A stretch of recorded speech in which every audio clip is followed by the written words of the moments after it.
What's up, y'all? Welcome back to Dolphins Daily, your daily dose of Dolphins content with your boy Chris Kane. Let's talk about the Dolphins. Dolphins are back in the news, making a big move. The Dolphins have signed Matthew Judon to a one-year deal worth up to $6 million. You may have seen Matthew Judon on Atlanta for the Patriots and, of course, with the Ravens. I am a Matthew Judon fan. I always like the fact that he played in long sleeves. That has nothing to do with his game, but he seemed to me kind of like a throwback type player, and I vibe with throwback players. The long sleeves just look ridiculous. Actually, we have Under Armour for that kind of stuff now. But shout out to him for being himself. One-year deal worth up to $6 million. I have a question that I'm sure a lot of y'all have. If the Dolphins had up to $6 million for the defensive end outside linebacker position, which almost unequivocally is our second strongest group behind wide receiver, and you can maybe argue at its highest level is our best position. We didn't have that for the secondary, like where we're clearly deficient. Guys are dropping like flies. We don't have any money for the secondary, but we have money to even go harder on a defensive line. I did mention a few episodes back, the only way I think we could really save our defensive secondary is if our D line is great.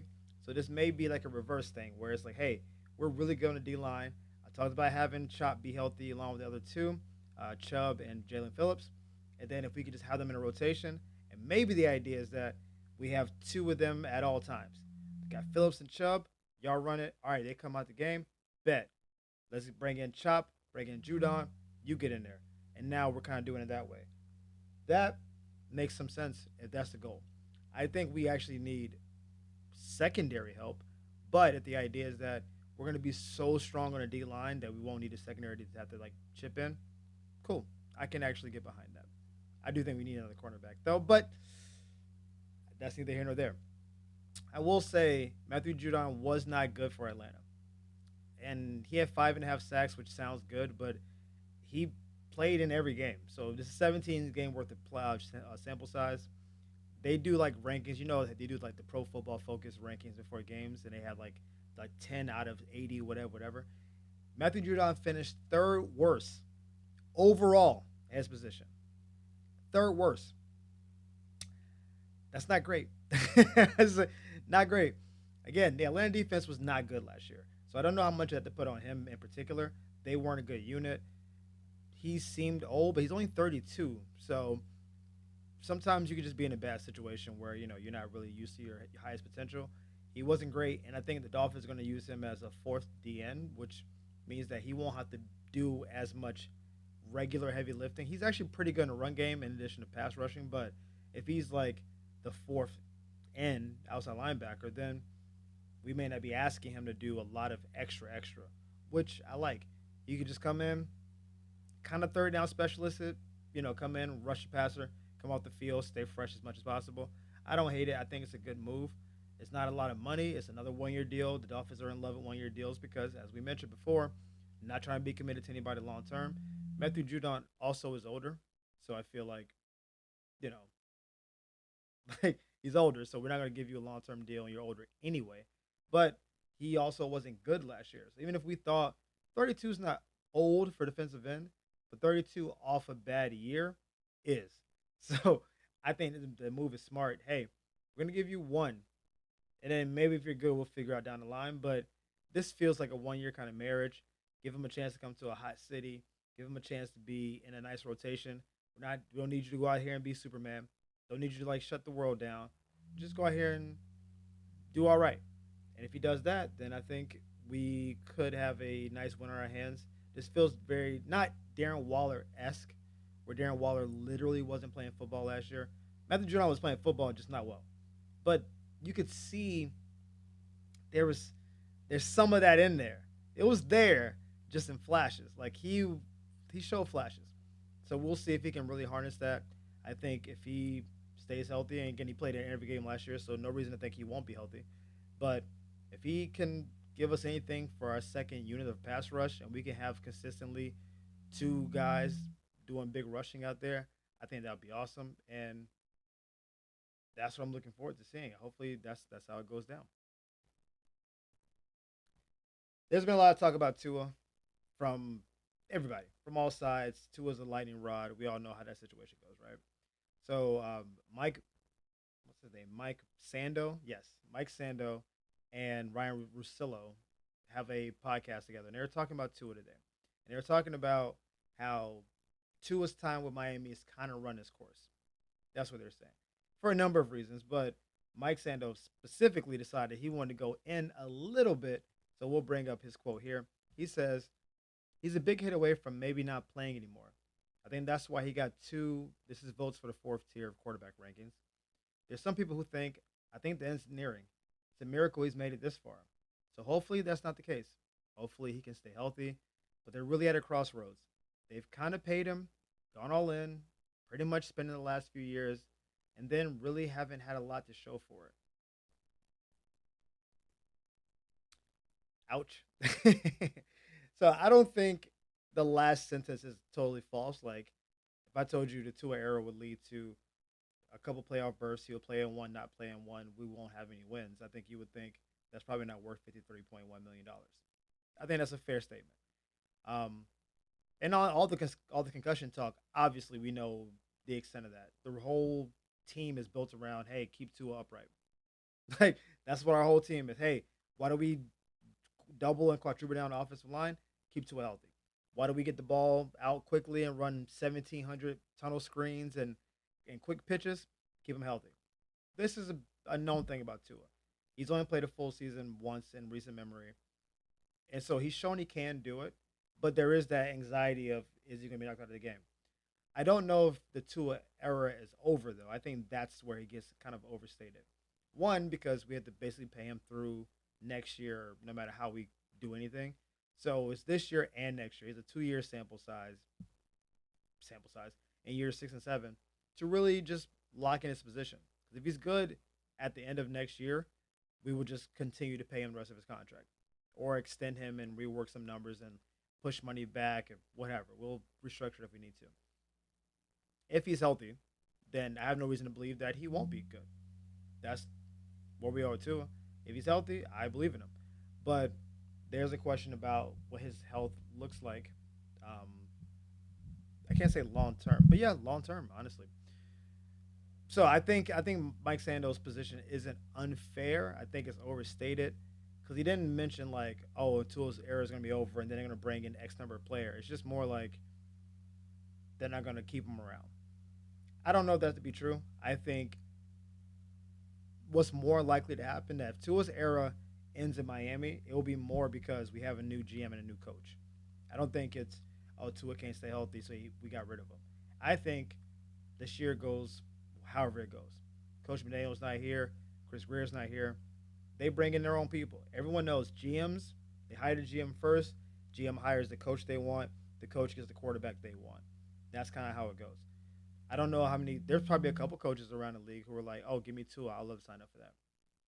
I'm sure there's some coaches that are like, "Hey, no, I want somebody young. I want someone 21 and athletic, so I don't want him." So if that's the case, then yeah, I can see it being a situation where the new administration comes in and just like, nah, I don't want that guy. So if we ball out this year, I think everybody stays. Dolphins make the playoffs, make it to the second round at least. I think Coach Daniel gets an extension. I think Tua stays, and we just pay him the rest of his money. I think Chris Greer feels vindicated about his 1-year strategy, and he stays, and we just kind of run it all back. So I think this is really like all three of them are kind of joined at the hip, even though technically Tua will live past them a year. And then eventually, I think they'll probably see if they can get some kind of trade situation set up, and then I guess we'll see. But I I don't think it's coming to an end personally. I do think there's enough fandom down here, and I don't believe we're gonna be bad enough to draft a quarterback that could be like life changing. So if we're like picking 22, we don't have enough assets to move up high enough in drafts to get the guy. Like you're gonna take the fifth best quarterback in a draft and then say let's build around this guy. Like that doesn't seem reasonable to me. But we will see what happens. So in addition to Matthew Judon, the Dolphins signed Mason Brooks, who was a offensive lineman from the UFL, so that's the United Football League, but he was on a practice squad for the Colts last year. But he never actually played in the league. He was on the Colts practice squad, didn't play, then UFL. We signed him because Yandy Kajust, who we just signed less than a week ago is already on the IR. Can't make this up, Dolphins. Cannot make this up. This is the second time in the last 2 weeks we've signed someone, and less than a week later, they were not on the roster anymore and out for the year. It's crazy. I don't quite get it because I assumed there was a physical situation. Like when you come in for a team, you work out, then all right, you pass the physical, and then we offer you a contract. If people have been signed who did not pass the physical, I don't get that. And then if you pass the physical and less than a week later you're out for the year, did you pass the physical? Like, did you? Because that doesn't make sense to me. We signed you 4 days ago. It's like, oh, he's out for the year. What happened? What happened?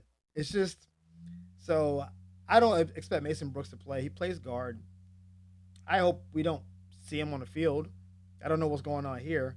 I know we have to have bodies in the room.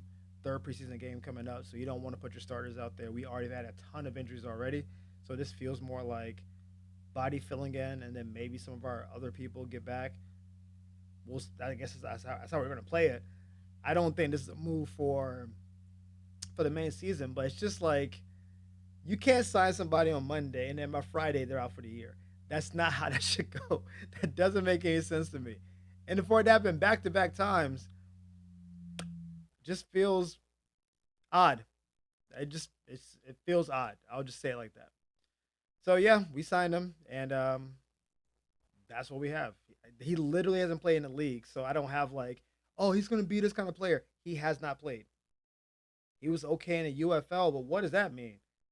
We can move on. So we got an update on Devon Achane. We mentioned he had a soft tissue injury before, and that's vague because it's vague. Found out today that it is a calf injury, which to me is absolutely terrifying. Because if you don't know your anatomy, your calf bone's connected to your Achilles bone. Those are both aren't bones. It's fine. Let the joke rock. That's scary. And part of what Coach Mineo said is we're holding him out to be super cautious because we know what calf injuries can be. If you watch basketball, think of Kevin Durant with the Warriors. Hey, what happened? Got a calf injury. You sure it's not Achilles? Nah, it's a calf. Came in, first quarter, balled. And then Achilles. Out for a year plus. Those two are so close. Like it literally is like the calf bone's here and I keep saying calf bone. The calf muscles sit on top of each other and they connect through the Achilles, right? And so if your calf is overly strained, it could do something damaging to the Achilles and it could rupture, it can tear. An Achilles injury is probably the worst injury you can get in football, in most sports. You're out for the year, guaranteed. And when you're a fast twitch running back the way that Devon Achane is, where his speed is everything and how fast he picks his feet up and go, like he's putting probably extra stress in some ways. Like he's not heavy, so being heavy can put stress on your Achilles too. But being as fast as he is, it's like the explosive forces he's generating is like a lot. So if his calf is compromised at all, he shouldn't be on the field. I think it's 100% on the board. 100% on the board. He starts year on the pup list. 100% on the board. If we get because they're saying, oh, he's day to day, week to week. Nah. If you don't think he's 110%, don't put him out there. It's not worth our first couple games. Not crazy. Yes, we play Buffalo game 3. But if you don't believe 1,000% he's healthy, it's not worth it. It's a long season. Our team tends to wear down late in the year. Don't play him early in the year. His calf is not good, but it's like good enough. And then we keep playing, and halfway through the year, he's out for the year. I'd rather just have him miss the first month. We try to go 3-1, ideally 4-0, but we do play Buffalo in there with us against us against Buffalo without Devon Achane doesn't feel like a great situation, but whatever. I think we can win our first 2 games for sure. Game 3, we'll see. Game 4, we bounce right back. If we can get through that first block, Devon gets basically a month and a half to heal his calf and not 3 weeks, then, hey, I'm here for it. We got a lot of players that claim they're going to be playing week 1. There's a lot of guys claiming, I'll be there week 1. Like James and Austin and now Achane and like Darren Waller and Tyreek, and then Waddle. Like, it's a lot of big name dudes saying, "Yo, week one, I'm coming back." Week one must be tax day because everybody's like, "It's like, what are we doing?" Everybody's playing week one. I don't believe it. I'm not saying anybody's lying. What I'm saying is, I don't believe they're all playing week one. And there'll be some people who try to play week one because ego, because they told the world they will, and they are going to get more injured because they're not actually healthy for real. I want Devon to be out as long as he needs to be out. I said the opening month because they're looking at it the calf now and they're saying like it's a low level strain, pull, what have you. They don't think it's like super low. They don't think he's like it's like a super serious injury. If the Super Bowl were tomorrow, I think he would probably give it a go. I just know calf injuries are bare. Achilles injuries are literally the worst. And given how young and fast he is, I don't want it for him. I would just prefer let's just be extra cautious, chill out on the sideline. Don't want it. If Austin can come back and James and everybody else, and also I'll give our O line a chance to really like round into form because we haven't had all the starters play together yet. They haven't played together yet. We don't know how good this group gels. So you can just throw Devon back there with a semi-healed calf in front of a not a makeshift O line because they are the players we want, but they haven't molded together. I was gonna say melded, but that didn't feel right. They haven't like come together yet. I would rather them get that first month, let Ali and Jalen get the lion's share of the carries, both a little bit bigger, a little bit more physical. They take a little bit more hits. Let the O line get together for that first month. Then Devon comes in. The O line knows who they are. Now they're blocking better. He's healthier. Now we can make some money. We can make some money out here. Him coming in day one, and we don't know who's gonna be playing, and this I just don't like the idea of it. Coach is trying to downplay it while also heightening like, hey, we know calves can be a big deal, but this calf isn't a big deal. He's gonna be fine for sure week one, but we just don't need to rush him back. I'm like, well, we getting some double talk right now. Like, is he good or is it just you telling me he good? Like, where are we right now? It doesn't sound good. I hopefully he plays week one. I would love him to play week one, of course. I think it's on the board. He's out for the first 4 weeks on the pup list. I think it's totally on the board. I've had calf injuries. I've trained clients with them. It's a thing. It's like your groin, like your hamstring, where you think you're healthy and then you're not healthy and then you're out for a longer period of time. Let's be safe. Let's be cautious. I don't want to see him come back until he's ready for real, for real. Darren Waller, you should be playing week one. That's a gratuitous shot. But this whole time you're getting in shape, there's no mention of an injury. I better see Darren Waller week one. That's all I'm saying. But as always, guys, thank you for tuning in to Dolphins Daily. We appreciate the love and support. Thank y'all for the likes and subscribes. I will see you next time on Dolphins Daily. Peace.